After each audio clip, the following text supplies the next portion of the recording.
Hello, hello, hello, and welcome back to another episode of Openly Expressive. I am your host, Naisha. Today is Wednesday, so sticking with the letter W, I'll entitle this episode, Why Would Will?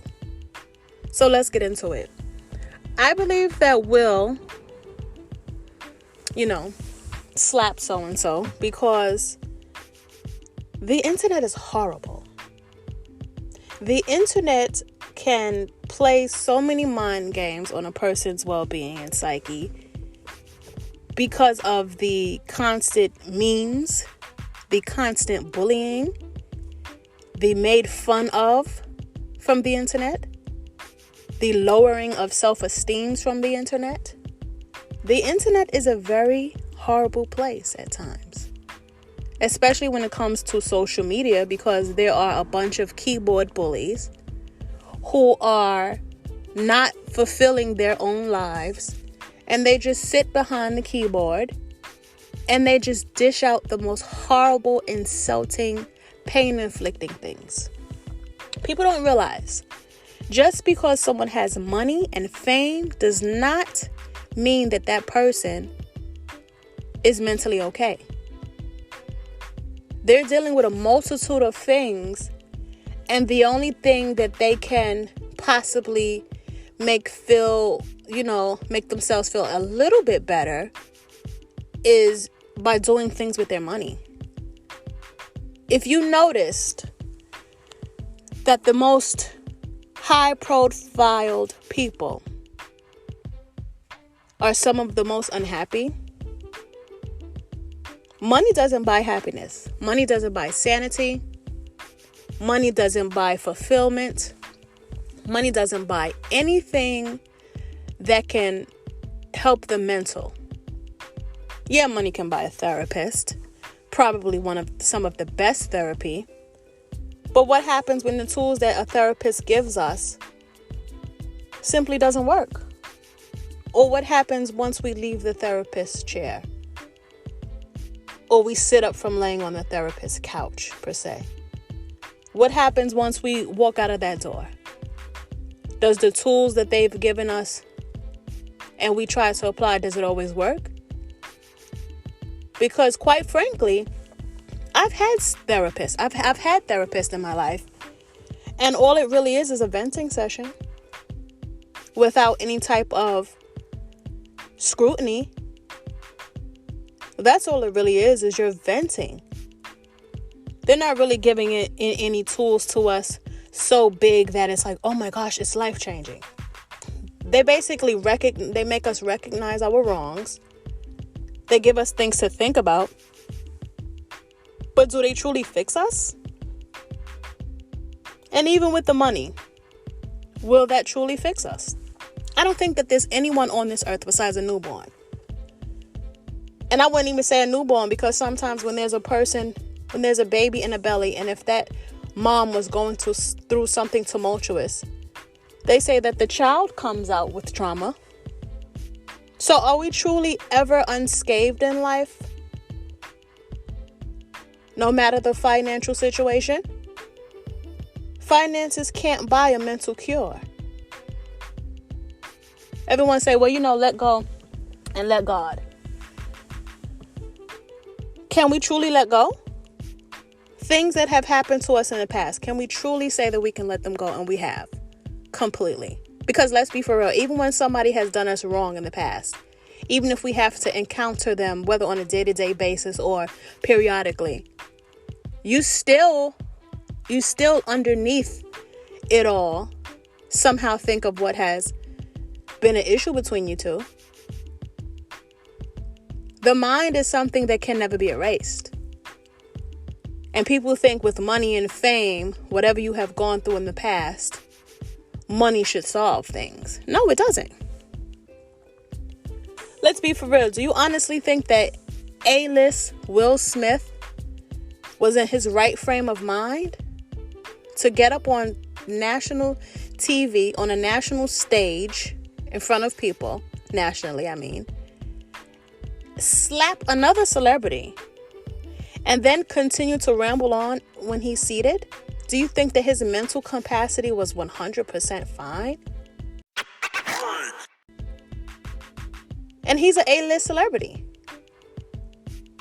And what made matters worse is we are in the era of Black Lives Matter. And people are probably saying, well, how does that have anything to do with it? It has a lot to do with it. Because guess what? What do the others stereotype and say about us? Oh, you can't take them nowhere.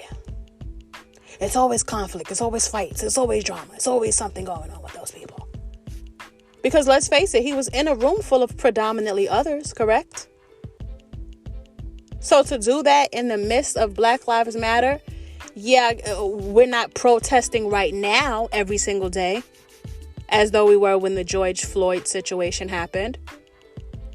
It seems to have died down a bit, but it's still in existence.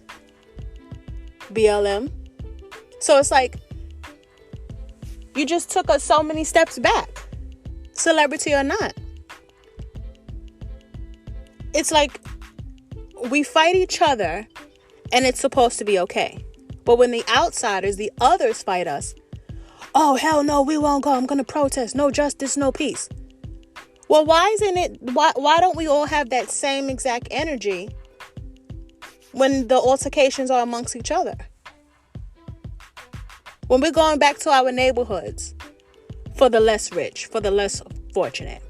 When we're going back to our neighborhoods and there's altercations between our own kind. Where are the protests then? Where is it then? So we're looked at as hypocritical because you just went on stage and slapped another black man in front of a room full of predominantly others. You don't think that they talk mess about that? You don't think that their negative stereotypes of us and their sick minds were validated? Yeah, he's one person and that's an action that he did. But, they like to stereotype us and they made us look bad. Come on, I couldn't believe it.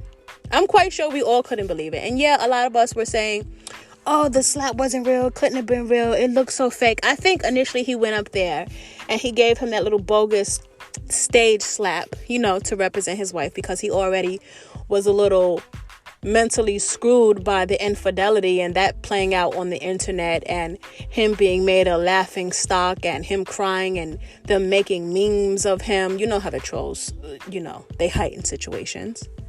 So his mental capacity was already warped and tainted from that situation. The internet heightened it. And so even though Chris Rock's joke was, in poor taste, it didn't deserve that. It didn't deserve that at all. So I think that when he did it, it was like, you're not going to mess with my wife. I'm going to show you, for all the other people who I couldn't kick their butts, I'm going to show you, and I'm going to do it on national television to prove a point, to let you know not to mess with me. It shouldn't have been done. It just should not have been done. But we have to always remember, the mind is fragile. The mind is fragile. When things happen to us, we can't always just brush it under the rug. We can't always just say, you know what, okay, it happened, I'll move on. We can't do that because we are human beings. We are not computers. Even though we are much like computers in the mind, because once a computer is tainted with a virus, it's kind of hard to shake it. Even if you get a computer whiz to fix it, it'll still lag.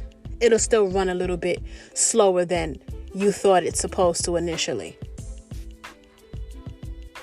So with the mind kind of being computer-like, once that mind gets tainted with any type of negativity, that's kind of hard to erase too, even with a therapist. And as I said, we're not robots. We can't just turn off and on our feelings. So we kind of wonder sometimes, why did that person overreact? It was not that serious. It was not that serious for them to do that. You have no idea what the person is going through internally to figure out why they did that.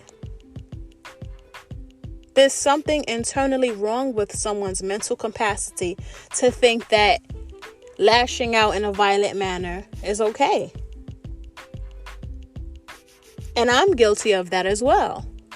I have done so many things in my life that was so unnecessary and uncalled for. I have inflicted pain amongst other people, whether physically or mentally, because I felt disrespected, or my mental capacity was just not where I would like for it to be. And maybe they have done something to to tick boom me, and violence was not the right thing to do. So I am guilty of that. So I am understanding as to why someone can inflict pain on someone, whether physically or mentally, because they are going through something. So I don't want to say that I'm placing judgment on Will for doing that, because I definitely understand. I definitely understand. And people say, oh, you're too old to be doing this. You're too old to be doing that. Maybe some of us, our minds are not completely healed or developed to the point where we think that it should be. Yeah, we know what's right and we know what's wrong. But if we are not developmentally healed, we're not always going to act accordingly. We're not going to always act the way that we are supposed to. We're humans. We make mistakes. So to close this out, why would Will? Will did it because Will was fed up. There's no amount of money. There's no amount of counseling. There's no amount of yoga. There's no amount of activities. There's no amount of fulfillment that can sometimes take away someone's mental anguish. We have to realize the mind is very fragile. When we get that package in the mail full of glass objects, it'll say fragile on it, because you must handle it with care. We must handle our minds with care and the minds of others with care. We take life and mental health for granted all the time, whether it be our own or others. And oftentimes we take our own for granted more than anyone else's.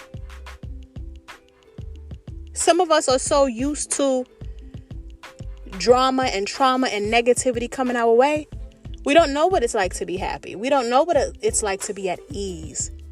We don't know what it's like to have our mind rest. We don't know what it's like to not have any negative thoughts run through our heads.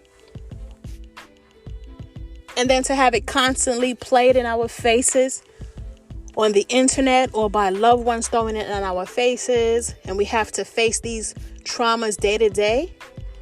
That's a hard thing to do. And then we place a lot of judgment on ourselves and each other. That wasn't right. We weren't supposed to do that. He wasn't supposed to do that. She wasn't. Well, what are we supposed to do? Sometimes it's hard to walk away from things. There are people who are passive and there are people who are aggressive. I am aggressive. Okay? I have a manly way about me. And I'm working on that. I really am. Because that aggressiveness that comes out of me sometimes, that aggression, it's like a roaring lion. And people say, oh, you don't look like you do things like that. I know.